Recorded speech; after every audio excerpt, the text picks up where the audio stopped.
Black girls, that white girl is not your friend. I know you experienced in college, but she's going to put on your character and your personality so that she could have proximity to blackness, so she could sleep with black men. She might get some cornrows in her hair or some box braids. She might swag surf and figure out how to do the stanky leg, and then eventually she's going to treat the culture like she was on a trip backpacking through Europe, and she's going to find herself. And when she finds herself, she'll put away blackness, get herself a white husband, white children, and pretend like she never knew you.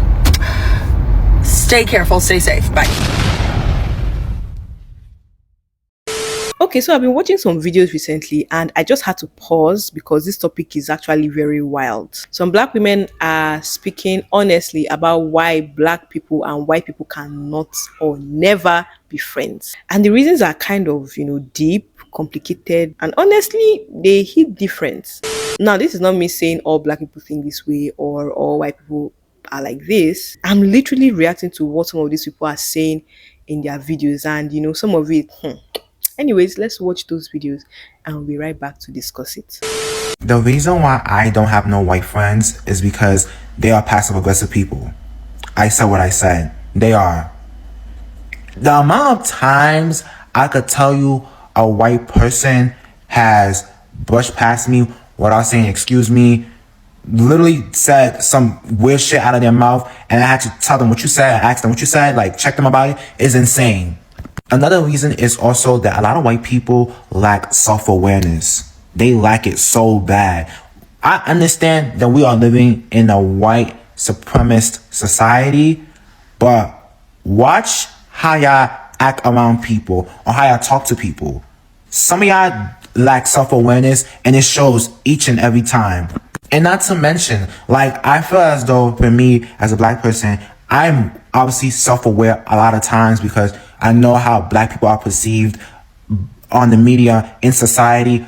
Wherever I go, I know how black people are perceived or how a black person is perceived as. However, being around white people, you realize that they don't have that same problem. So they are able to do and say whatever they want. And when they get too comfortable, you gotta start checking them. Period. Befriending or dating white people when you're black or mixed with black is honestly really fucking scary, because you never know if they're truly racist or have racial deep-rooted tendencies until it comes out. Y'all could just be chilling, everything's going great for 8 months, 2 years, and then one random Tuesday they hit you with, oh my god, look at that black girl's hair. And now I'm just over here or they say some shit like, damn, maybe they could stop being so violent. And they never have anything wrong with the statement until they see the look of horror on your face, and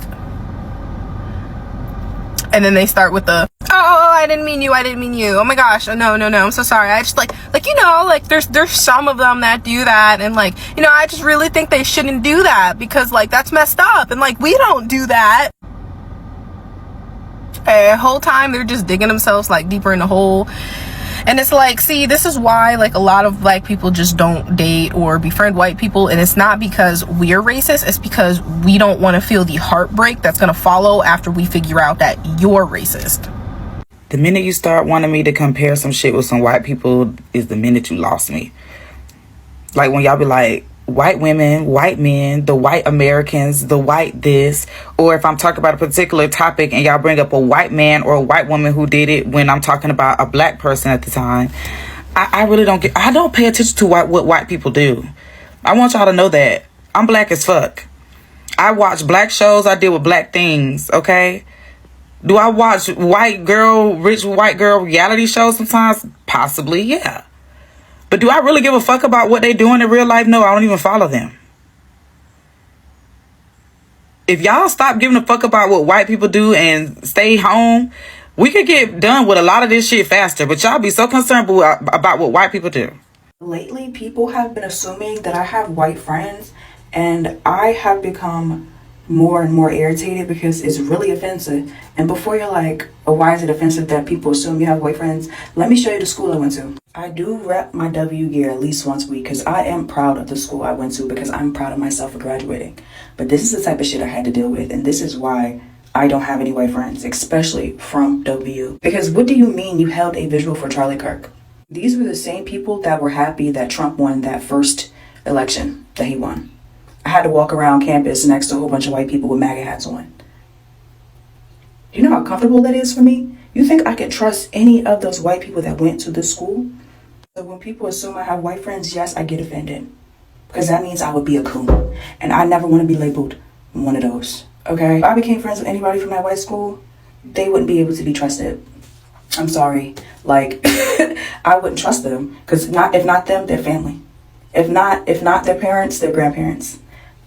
I'm sorry, y'all. You can call me a racist if you want to, but I don't have white friends. I have white coworkers and I have white associates. I do not have white friends. And I'm sorry to say this, but I just do not trust certain people. And I'm sorry to say that. I just don't. Now, don't get me wrong. One of my old coworkers, and she was like a coworker friend.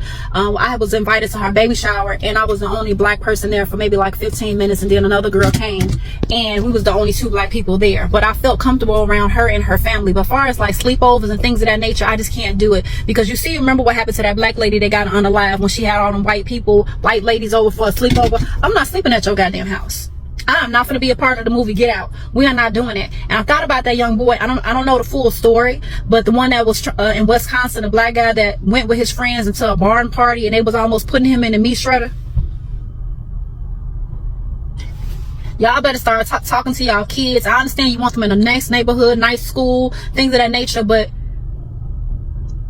I need them not to be friends with them. I'm sorry. I don't trust. Maybe I got PTSD. I don't know. But I do not trust a lot of white people. And I can't say all white people because the coworkers that I used to work with were some beautiful people. So I can't say that. But I'm sorry. I don't think I will ever truly have a white friend. And maybe God will change my mind. But at this time right now in 2025. So I ain't dealing with nobody but blacks and Mexicans. So the first reason that comes up again and again is trust, or should I say lack of it. Some black women say that there's this pattern where white people betray or exploit the black people in their lives. One woman said something that, really stuck. She said that white people use black people as a proximity to blackness to appear more woke, to appear more diverse, or even as a way to get access to black men. Once you realize that somebody is only around you because of what you represent, the idea of friendship now becomes complicated. Another reason that came up repeatedly is emotional labor. Black people often feel like they have to explain, educate, and justify their experiences just to have a white friend. And if that energy is not mutual, it becomes exhausting. Then the elephant in the room, which is racism. Some women say that there are some times that you see subtle things, jokes, assumptions, or behaviors that don't respect black experiences. It's not always obvious, but with time it builds up. Another thing I think is culture and life experience.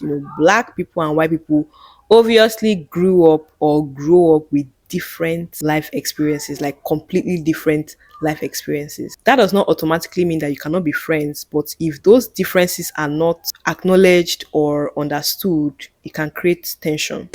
Somebody who said that sometimes you have to censor yourself or pick and choose what you say around them because maybe they might not get it or they might judge, and that's a lot of energy to carry in a friendship. Again, I'm not saying that black people and white people can never be friends, but this particular video highlights why some black people may feel like it is very difficult. It's about trust, history, proximity, and emotional labor. It's also about repeated experiences of betrayal and misunderstanding. So yeah, it's complicated, it's heavy, but it's very necessary to talk about. Friendship is trust, loyalty, and respect, and if any of those three things are missing, the friendship is not really there. So I'd love to hear your thoughts about this topic in the comment section. As a black person, as a white person, do you think black and white people cannot be friends? If yes, why do you think so? If no, let me know why you think that black and white friendship is very possible and your experience with friendship of different races. My name is Benita. If you're new here, welcome. If you're a returning subscriber, all love in the world. I'll see you guys in my next video. Bye.